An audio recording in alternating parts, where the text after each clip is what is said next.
जय श्री कृष्णा।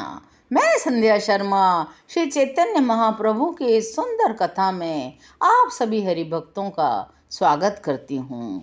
व्यास पूजा के दिन गौरांग के गले में ही नित्यानंद जी ने माला पहना दी और वे मूर्छित होकर गिर पड़े। अब तो गौरांग ही उनके सर्वस्व थे। उनकी भावना के अनुसार उन्हें प्रत्यक्ष फल भी मिल गया। उनके सामने गौरांग की यह नित्य की मानुषिक मूर्ति विलुप्त हो गई और उन्हें गौरांग में षटभुजा मूर्ति का दर्शन होने लगा। उन्होंने देखा गौरांग के मुख की कांति कोटि कोटि सूर्यों की प्रभा से भी बढ़कर है। उनके 4 हाथों में शंख चक्र गदा और पद्म विद्यमान है। शेष 2 हाथों में वे हल मुसल को धारण किए हुए हैं। इस अद्भुत रूप के दर्शन करने से नित्यानंद जी अपने को कृतकृत्य मानने रहे। उनके नेत्र दर्शनों से तृप्ति नहीं होते थे। दोनों नेत्र बिल्कुल फटे के फटे रह गए थे। पलक गिरना बंद हो गया। नेत्रों के दोनों कोर से आंसुओं की धाराएं बह रही थी। शरीर चेतना शून्य हो गया।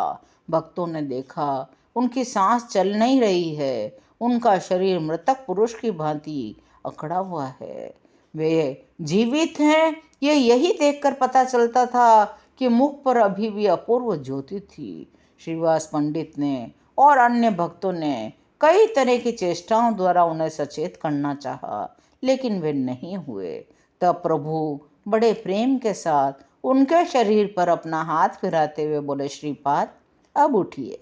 जिस कार्य के निमित्त आपने शरीर को धारण किया है, अब उस कार्य के प्रचार का समय सन्निकट आ गया है। उठिए और अपनी अहेतु की कृपा के द्वारा जीवों का उद्धार कीजिए।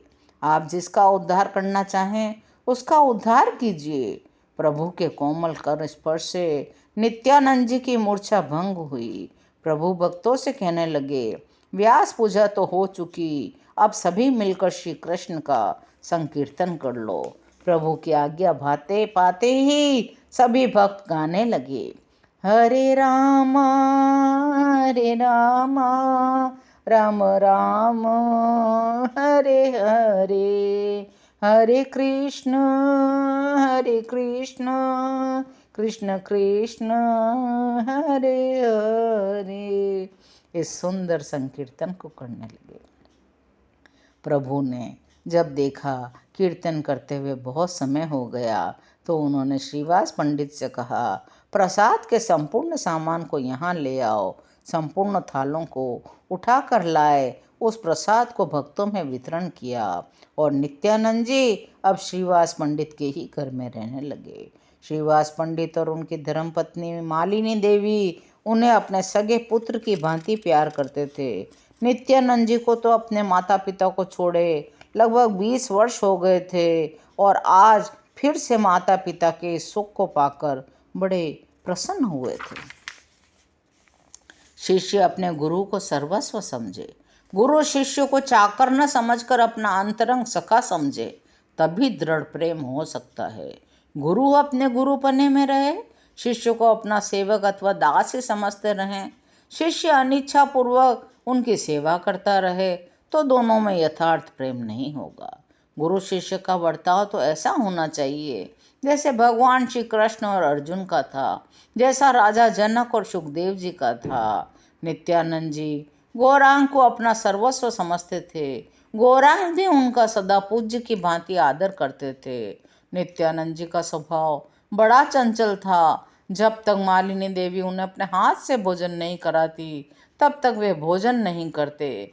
कभी कभी उनके सूखे स्तनों को अपने मुंह में देकर बालकों की भांति पीने लगते। इस प्रकार ये श्रीवास पंडित और उनकी पत्नी मालिनी देवी को वात्सल्य सुख का आनंद देते हुए उनके घर में सुखपूर्वक रहने लगे।